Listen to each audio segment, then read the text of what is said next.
Hello friends, welcome back to our YouTube channel. मैं Puja Dhillon CRSU university के BEd first year के pedagogy of Sanskrit की आज बात कर रहे हैं, जिसके पेपर में बहुत सारे बच्चों को बहुत ज़्यादा डाउट्स एंड उनको समझ ही नहीं आ रहा क्या पढ़ें क्या नहीं। इंपॉर्टेंट क्वेश्चंस इसके अवेलेबल हैं, बन चुके हैं, तो आप नीचे दिए गए नंबर से आप पेड पीडीएफ ले सकते हैं मोस्ट इंपॉर्टेंट क्वेश्चंस की, जो कि आपको दे दी जाएगी आपके एग्जाम से पहले आने वाले क्वेश्चंस की। चैनल पर नए हैं तो जल्दी से सब्सक्राइब करो, चैनल को शेयर कर दो अपने दोस्तों तक और बेल आइकन दबाना बिल्कुल मत भूलिएगा, ताकि हर एक अपडेट आप लोगों को बीएड और बाकी सारे इन्फॉर्मेशन से रिलेटेड मिलती रहे। फर्स्ट यूनिट की बात करते हैं। फर्स्ट यूनिट में आपको क्या करना है? आपको करना है संस्कृत भाषा शिक्षण, अर्थ, महत्व और उद्देश्य, ये आपको करना है, ठीक है। फिर उसके बाद आपको करना है संस्कृत भाषा शिक्षण में उसके सिद्धांत, सूत्र और श्रवण तथा पाठन का अभ्यास, ठीक है। ये आपके दो टॉपिक यहाँ पर आपको करने हैं। वो है पहला टॉपिक, सॉरी ये गलती से लग गया, पहला टॉपिक और लास्ट वाला टॉपिक, जिसमें आप श्रवण और पाठन अभ्यास करेंगे। सिद्धांत और सूत्र आप पढ़ सकते हैं, बाकी इम्पोर्टेंट आपका अभ्यास है।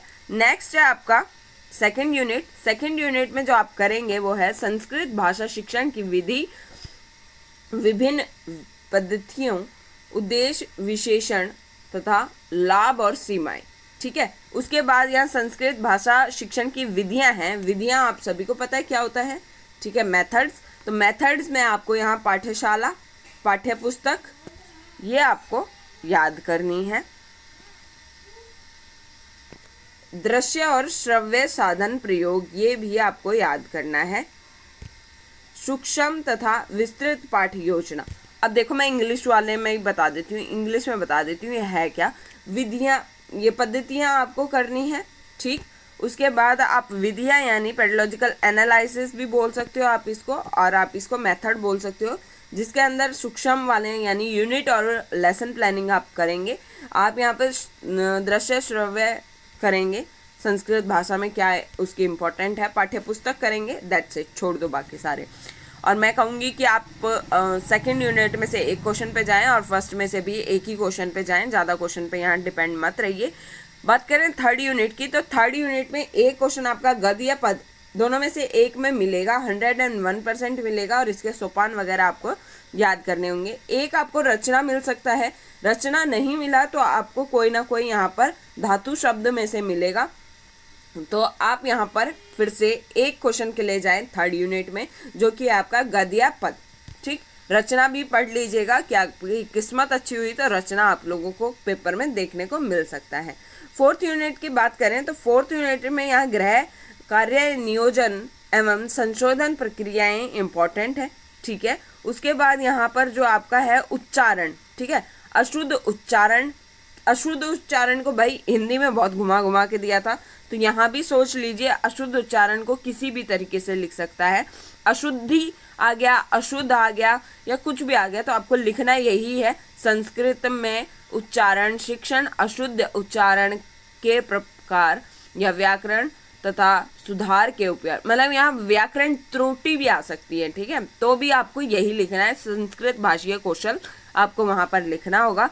तो फोर्थ यूनिट में से एक क्वेश्चन आपका मिलेगा अशुद्धि के ऊपर, और एक मिलेगा आपको वहाँ पर कि आप संस्कृत भाषा की कैसे मतलब कल्पना करते हैं, कैसे उसको आप सुधारते हैं। मूल्यांकन एक तरीके से हो गया, आप कैसे उसको देखेंगे और कैसे उसको समझेंगे। तो एक क्वेश्चन मूल्यांकन से मिलेगा और एक क्वेश्चन आपको मिलेगा अशुद्धियों से। आप मूल्यांकन का मतलब ये नहीं है कि आपको डायरेक्ट लिख कर दे देगा कि बताइए मूल्यांकन क्या है। गृह कार्य भी मूल्यांकन में आता है आपका, संस्कृत भाषा की सहपाठ्य क्रियाएं भी आपकी मूल्यांकन के अंदर आती हैं। तो आपको फोर्थ यूनिट में से दोनों क्वेश्चन बहुत आसान मिलेंगे, लेकिन घुमाकर मिलेंगे। ध्यान से पढ़िएगा फोर्थ यूनिट को, ताकि दोनों क्वेश्चन कर पाए, दोनों नहीं तो एक तो कर ही पाए। उसके बाद थर्ड यूनिट में से गद पद 101% आपका आएगा, एक इन दोनों में से। आपको दोनों ही आपने हिंदी में पढ़े हैं। उसके बाद आप यहाँ पर आ जाइए सेकंड यूनिट में, जिसमें आप पद्धतियाँ पढ़ेंगे, ठीक है। पद्धतियों के साथ यूनिट और लेसन प्लानिंग आपने पढ़ी हुई है, इसको हिंदी में अच्छे से पढ़ लीजिएगा, ठीक। उसके बाद यहाँ पर फर्स्ट यूनिट में आपका अर्थ, महत्व, उद्देश्य मोस्ट इम्पॉर्टेंट है, और उसके बाद सिद्धांत, श्रवण और पाठन अभ्यास का ये आपको करना है। तो ऑलमोस्ट हर एक यूनिट का मोस्ट इम्पॉर्टेंट मैं बता रही हूँ यहाँ पर, आपको करने हैं ये क्वेश्चंस। बाकी आपको किस तरीके से क्वेश्चन आ सकते हैं और कैसे मिलेंगे वो नीचे दिए गए नंबर पे आप कांटेक्ट करेंगे, वहाँ से आपको पेड PDF मिलेगी, उससे पता चल जाएगा। So do like, share and subscribe my channel. Have a great day, take care, all the very best.